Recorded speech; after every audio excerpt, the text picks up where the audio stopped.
If we look at Manchester United this season, they've definitely improved a lot compared to last season. But maybe this season there's going to be one obstacle that could stop our progress, and that is the AFCON. Hi, and welcome to the final whistle blow. In today's video, we're going to talk about an issue that might worry all of us. If we look at our current form, we haven't lost in the last 5 games. Of course, we can't say our performances are as strong as the top Premier League teams right now. But compared to last season, we've improved a lot. However, we've got one big problem coming. We're going to lose some key players in December and January because of the AFCON. So what is AFCON? It's the African Cup of Nations held every 2 years. And there have always been issues when football clubs have players participating in it, because it affects their team's performance around January, as players have to leave their clubs to represent their countries. AFCON is basically like the Asian Cup, Copa America or the Euros, but it's held more frequently, every 2 years. They tried once to hold it in June-July after the club season ends, which would have been perfect, just like other continental tournaments. But the problem is, Africa's weather is unpredictable, and around June-July the climate is often extreme. So they had to move it back to December-February. The problem with having AFCON in December-January is that it's right in the middle of the busiest part of the season, a crucial period that can determine a team's success for the year. And for us, that's a big issue because we have 3 key players going to AFCON: Mbeumo-Amad-Mazraoui, playing for Morocco; Amad Diallo, playing for Ivory Coast; Bryan Mbeumo, playing for Cameroon. If we include players currently out on loan, possibly Andre Onana will also represent Cameroon. This is definitely going to have an impact, because for Manchester United this season, 2 of our most important players have been Bryan Mbeumo and Amad Diallo.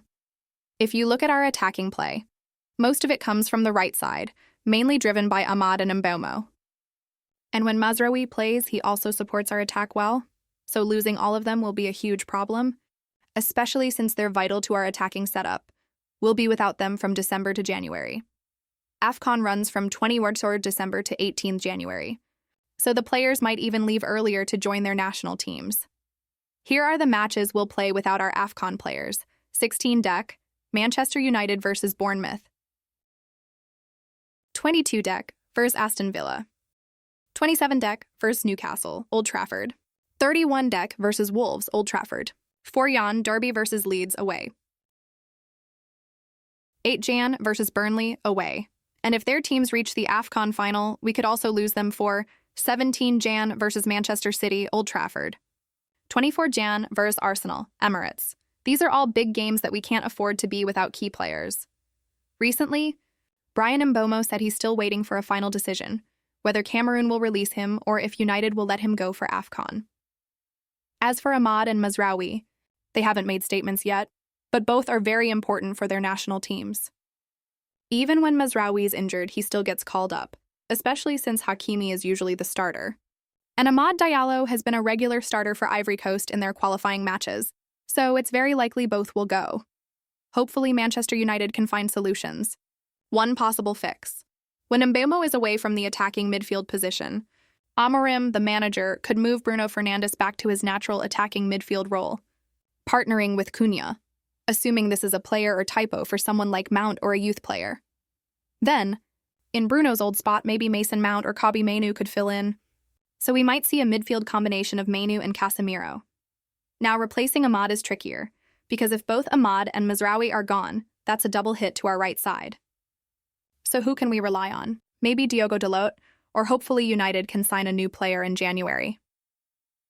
Actually, our problem isn't just on the right wing or right wing back. We're also short on the left wing back. So I'm not sure what the plan will be, but personally, I think Mason Mount probably means a similar type of player, or jokingly, could even slot in at right wing back, since he tracks back well and that position now plays more like an inverted midfielder anyway. So what do you guys think? Can we survive AFCON? But to be fair, it's not just us facing this problem. Other teams will be hit too. For example, Liverpool will lose Salah, and Bournemouth will lose Semenyo. However, top teams like Arsenal, Manchester City, and even Chelsea are quite smart. They don't have many key African players, so they'll have an advantage during AFCON. What do you all think? Can we survive this period? Comment below. That's all the latest info about Manchester United for now. Since there are no games at the moment, we'll keep discussing our players, especially the academy prospects, and bring you more United news soon. Thanks for watching till the end. Don't forget to like, share, and subscribe to The Final Whistle Blow. Good day!